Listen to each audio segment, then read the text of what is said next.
बच्चा पैदा होता है गम होता है कि खुशी होती है?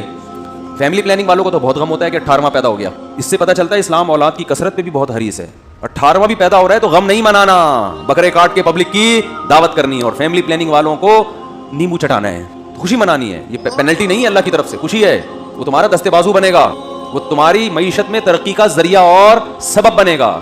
फैमिली प्लानिंग वाले बताते हैं एक और आ गया खाने वाला, गुर्बत और बढ़ेगी। ओ भाई वो 2 टांगे और 2 हाथ लेके पैदा हुआ है, वो इतना खाएगा नहीं जितना पब्लिक को खिलाएगा। इसको जवान होने दो, बचपन का जमाना जल्दी गुजरेगा, फिर जवानी है, खाएगा भी और तबीयत से खिलाएगा भी, और मरेगा तो ढेर सारी विरासत भी छोड़ के जाएगा। इसलिए मईशत का ये उसूल जो आपको कैलकुलेशन बताई जाती है ना कि जितनी आबादी बढ़ेगी तो वसाइल कम होंगे, ये उसूल जर्मनी में नहीं पढ़ाए जाते, यूरोप में ये नहीं पढ़ाए जाते, ये हमें पुराने पोसीदा उसूल पढ़ाए जाते हैं। वहां के जो मैंने किताबों के हवालों के साथ पेश किए थे कि अब जो इकोनॉमिक्स के जो जदीद तहकीक है वो ये है कि जितना कमाने वाले होंगे ना, आपकी मईशत उसी स्पीड से तरक्की करेगी।